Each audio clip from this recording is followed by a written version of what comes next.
Beesands, described in Burroughs' Guide to the Glorious South Hams of Devon in the 1930s as a picturesque, healthy, quiet little fishing village with a comfortable inn. An ideal place for recuperation after a breakdown, or for retirement a while from life's bustle.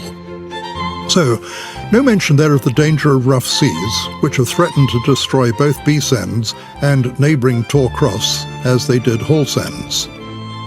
The massive shingle extraction to build Plymouth docks at the end of the 19th century led these old coastal villages to lose their traditional protection from the sea.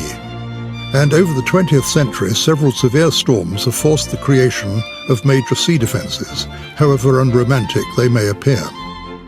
Starting with simple piles of huge rocks, the building of a reinforced concrete wave return wall in 1992, similar to that built at Torcross after the 1979 storm damage, gives some security to the present residents of Beesands.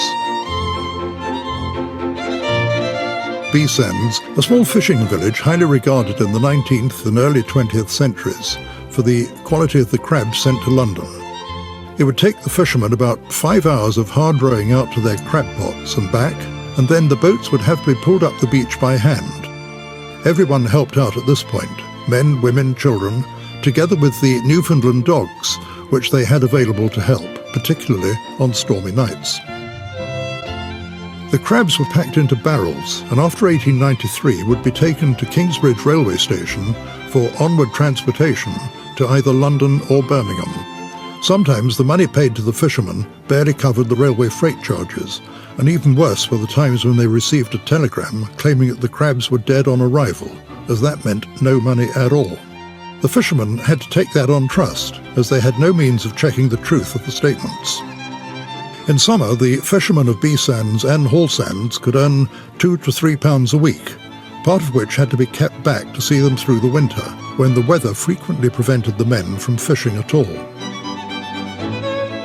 Burroughs' Guide in the 1930s infuriatingly states that, apart from the pleasant occupation of ministering to the comfort and pleasure of the discriminating few who seek health and happiness at Hallsands, the local residents have no occupation beyond the romantic task of capturing large numbers of crabs and lobsters which abound among the rocky reefs of the Start.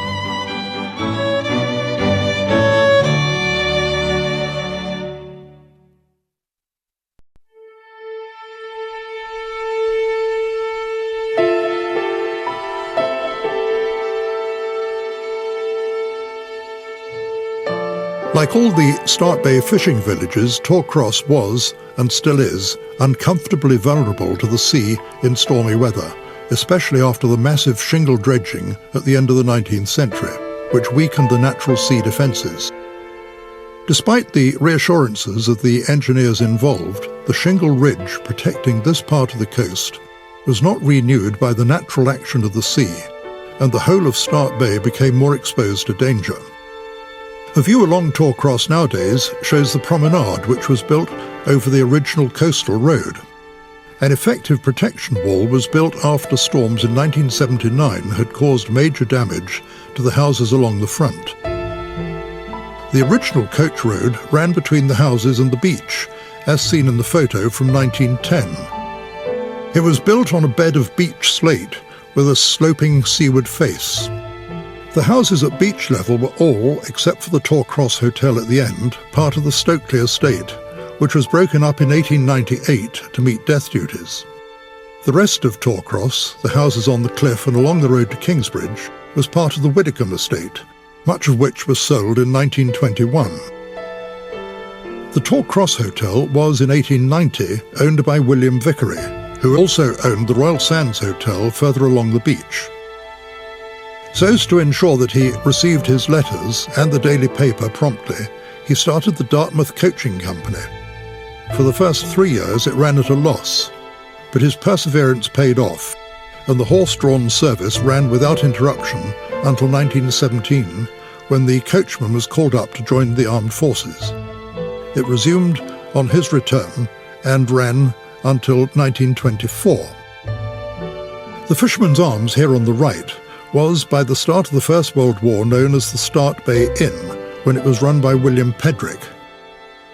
Lily Terrace can be seen further along the promenade, and it was built after 1869, and it originally contained the post office.